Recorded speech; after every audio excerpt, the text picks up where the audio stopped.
Await your possibility. 안녕하세요. 프린들리입니다. 이번 주 나스닥이 급락하고 테슬라도 많이 빠져서 이 부분을 한번 정리해 드리려고 합니다.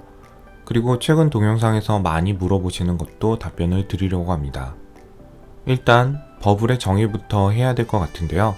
보통 가치보다 가격이 비싸면 버블이라고 판단을 합니다. 고전적인 방법으로 주가 가치를 측정하는 방법은 PER과 PBR이 있습니다. 이걸 곱하기로 표현하기 때문에 멀티플이라고도 합니다. 퍼는 어렵게 생각하지 마시고 퍼가 10이면 EPS, 주당 순이익은 1 나누기 10, 10%입니다. 즉 1년에 버는 돈이 10%입니다. 퍼가 20이면 EPS 주당 순이익은 1 나누기 20, 5%입니다. 1년의 순이익이 5%. 퍼가 높아질수록 회사가 버는 돈이 줄어드는 겁니다. 퍼가 높아질수록 회사가 일을 잘 못하는 거죠. 일을 잘 못하면 회사 가치는 낮아집니다. 회사 가치가 낮은데 주가가 많이 비싸면 보통 이런 걸 버블이라고 합니다. 나스닥 PER을 좀 볼까요? 구글에서 나스닥 PE 레이쇼 2006-2020을 입력하고 맨 위에 이놈을 클릭.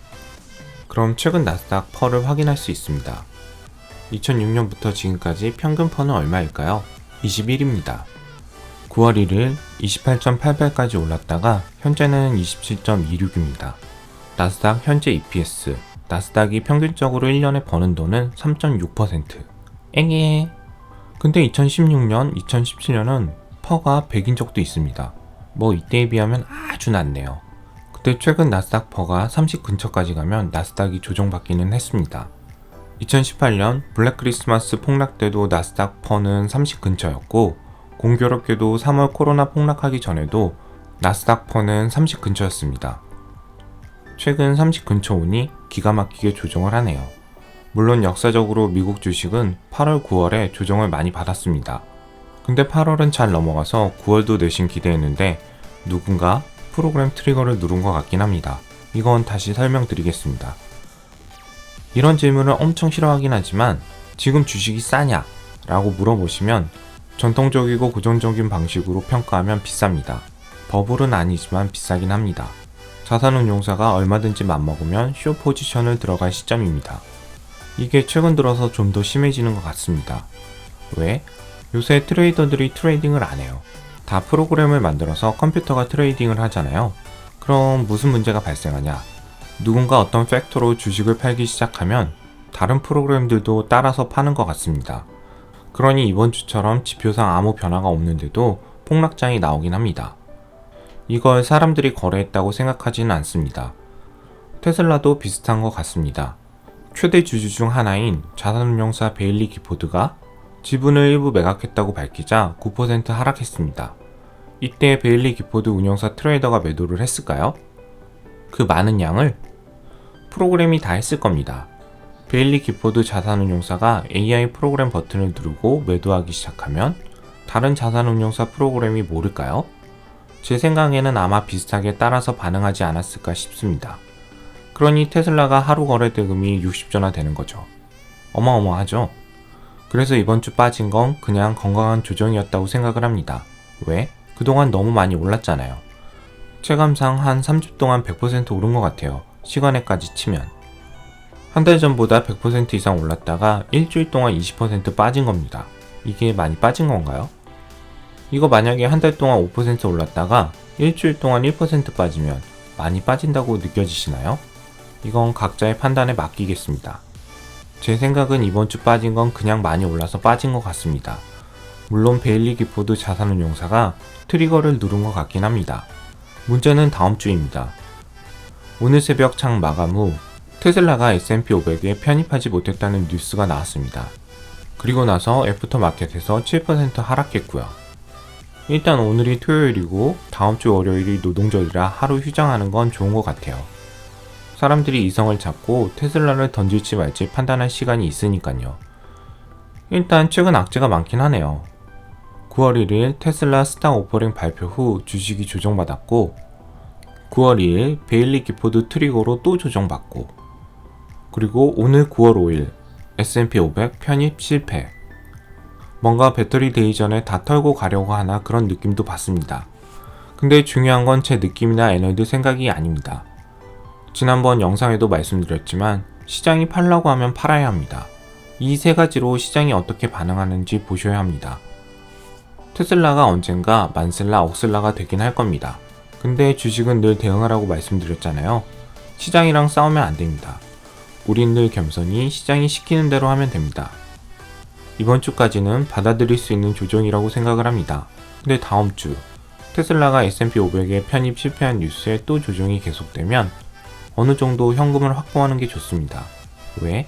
시장이 매도하라고 자꾸 신호를 보내잖아요. 물론 앞으로 전기차 시대는 올 거고 장기로 투자하면 당연히 지금 가격은 보기 힘들 겁니다. 당연히 보유 주식 중에 테슬라는 포함되어야 합니다. 그렇지만 시장을 거스르지 않는다가 제 투자 원칙입니다. 그리고 다시 시장이 사라고 하면 그때 사면 됩니다. 이건 제 스타일이니 따라 하셔도 되고 나는 그냥 만슬라 될 때까지 가지고 있을래 하시면 그냥 쭉 가져가셔도 됩니다. 이 비용신아, 나는 지금 수익률 1000%야. 병신 같은 소리 하지 마. 나 돈이 남아돌아. 너처럼 트레이딩하는 거지가 아니야. 나에게 테슬라는 신이거든. 일론 형은 메시아고. 꺼져 이 사탄아. 라고 하시면 그냥 매도 안 하시면 돼요. 사실 수익률 1000%인데 뭐가 걱정이세요? 저도 본인들 걱정은 안 합니다. 제가 걱정하는 분은 지금까지 참고 참았다가 주식 분할한다고 9월 1일에 은행에서 신용대출 받고 여기저기 돈 빌려서 테슬라 사신 분이 걱정됩니다. 테슬라가 이렇게 조정받는데 수익이 아직 많이 나신 분은 알아서 하세요. 익절을 하시건 홀딩을 하시건 알아서 하세요. 사실 최근 테슬라 들어가서 손해 나기도 힘들잖아요. 그건 본인들 알아서 하세요. 근데 9월 1일 어렵게 빌린 자금으로 꼭지점에 들어가신 분들은 다음 주부터는 위험관리를 좀 하셔야 합니다. 제가 늘 강조드린 맥시멈 드로우 다운, 사실 20%까지는 어느 정도 복구가 가능합니다. 근데 여기서 더 빠지기 시작하면 멘탈이 나갑니다. 그럼 투자가 힘들어져요. 그리고 요새 시장도 어수선하잖아요. 그나마 지금 지표가 크게 나쁘지 않은 상태에서 온 조정이라 조정이 오래 갈 것 같지는 않습니다. 그래도 우리는 시장을 잘 점검해야 합니다. 늘 강조드린 부도위험, EPS, 연준을 체크하세요. 먼저 부도위험. 이건 IC 사이트에서 데일리 하이힐드 데이터를 제가 받아서 제가 직접 엑셀로 정리를 한 겁니다. 프레드는 며칠 좀 늦잖아요. 그래서 저는 IC 사이트에 들어가서 직접 데이터를 정리하고 있습니다. 일단 최근 하이힐드 스프레드는 거의 5%에 있습니다. 이게 만약 3월달처럼 이렇게 치솟거나 6월달처럼 이렇게 치솟으면 시장이 위험 신호를 보내는 겁니다. 아직은 안 그렇잖아요. 5%대에서 평안해 보입니다. 여러분은 프레드에서 확인하면 됩니다. 그리고 S&P 500 Forward 12months EPS 보는 방법을 다시 정리해 드리겠습니다. 구글에서 FactSet Earnings 리포트를 입력하고 이놈을 클릭. 그럼 여기서 날짜를 바꾸라고 말씀드렸죠? 여기서 날짜를 바꿨는데 안 나와. 404가 뜨네요. 그럼 당황하지 마시고 살포시 뒤에 A를 빼세요. 그럼 잘 나오죠?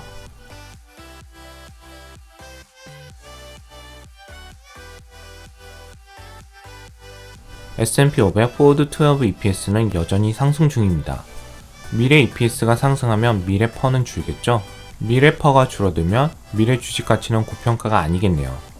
근데 이거 아래로 고꾸라지면 위험해지는 겁니다. 이 데이터도 사실 블룸버그에서 몇천만원 주면 데일리로 확인이 가능합니다. 근데 굳이 그렇게까지 할 필요가 있을까요? 그 몇천만원으로 그냥 ETF 사는 게 낫지. 다음은 연준 체크. 페드 긴급회의는 어떻게 확인하냐고 물어보시는데 구글에서 FRB를 입력하고 맨 위에 이놈을 클릭, 그리고 여기 세 번째 통화 정책을 클릭. 그럼 여기 FOMC 캘린더가 나오잖아요. 이걸 클릭. 그럼 올해 FOMC 미팅 스케줄이 쭉 나옵니다. 다음 미팅은 9월 15일에 있죠. 근데 갑자기 내일 회의를 하고 여기 올라와. 여기 올라오기 전에 보통 뉴스에 나올 겁니다. FOMC가 긴급회의를 했다고. 그럼 우리는 여기 들어와서 스케줄에 없던 회의가 있는지 확인을 하면 됩니다. 그럼 그 내용은 보나 마나입니다. 무슨 일이 있으니 긴급회의를 한 거지 바쁘신 양반들이 그냥 차 마시려고 긴급회의는 안 합니다. 이분들 멘트 하나에 시장이 출렁거리는 걸 아는데 그럼에도 긴급회의를 했다. 그럼 시장이 위험한 겁니다. 9월 1일 어렵게 빌린 자금으로 테슬라 꼭지점에서 들어가신 분들은 다음 주부터 부도유형, 포워드 12 EPS, 연중 긴급회의, 테슬라 S&P 500 편입 실패에 따른 시장 반응을 꼭 확인하기 바랍니다. 그리고 테슬라 포워드 EPS를 꼭 유료로 확인해야 되냐고 물어보시는데 사실 이게 제일 애매한 것 같습니다. 일단 무료 사이트는 야후도 있고 마켓 스크리너도 있고 많습니다. 근데 데일리로 데이터 확인은 안 됩니다. 컴퍼니 글로벌 데이터 사용료는 1년에 178만 2천원입니다. 비싸죠. 비싸니 무료랑 다른 겁니다. 근데 이건 말할까 말까 고민했는데요. 사실 포워드 12 EPS 데이터도 블룸버그 데이터가 제일 빠르고 정확합니다. 컴퍼니 글로벌 데이터도 괴리가 있을 때가 좀 있습니다. 근데 블룸버그 데이터 보려면 1년에 몇천만 원을 내야 합니다. 200만 원이랑 몇천만 원은 단위가 다르잖아요. 그러니 데이터 질도 다르죠. 근데 굳이 그렇게까지 할 필요는 없을 것 같아요. 그나마 개인이 쓸 수 있는 최대 허용치가 컴퍼니 글로벌이라서 이걸 추천드린 겁니다. 우리가 투자한 금액이 있는데 몇천만 원짜리 가공도 안 된 데이터가 있다고 도움이 될까요? 사실 200만 원도 큽니다. 개인 투자자에게 부담스러운 금액이죠. 말 나온 김에 어제까지 테슬라 포워드 12 EPS를 보면 소폭 하락하긴 했습니다. 제 구독자님 중에 테슬라 주주분들이 많고 컴퍼니 글로벌은 결제하기 부담스럽고 못 보면 마음이 불편할 것 같아서 제가 테슬라 배터리 데이까지만 테슬라 데이터만 정리해서 커뮤니티에 올려드리겠습니다. 보통 커뮤니티가 어디냐고 많이 물어보시는데 프로인들TV에서 요 네 번째 탭에 커뮤니티가 있죠? 여기에 제가 글을 올릴 수 있습니다. 여기에 클릭해보면 그동안 제가 올렸던 글을 확인할 수 있습니다. 배터리 데이까지만 제가 테슬라 EPS를 여기 커뮤니티에 점심 전까지 정리해서 데일리로 공유하도록 하겠습니다. 대신 저 온라인 강의 시스템이 거의 구축이 완료돼서 새로 홈페이지를 꾸미고 정리하려면 다음 주 유튜브 업로드는 힘들 수가 있습니다. 이건 양해 부탁드리겠습니다. 오늘 영상이 도움이 되셨다면 구독과 좋아요를 꾹 눌러주세요.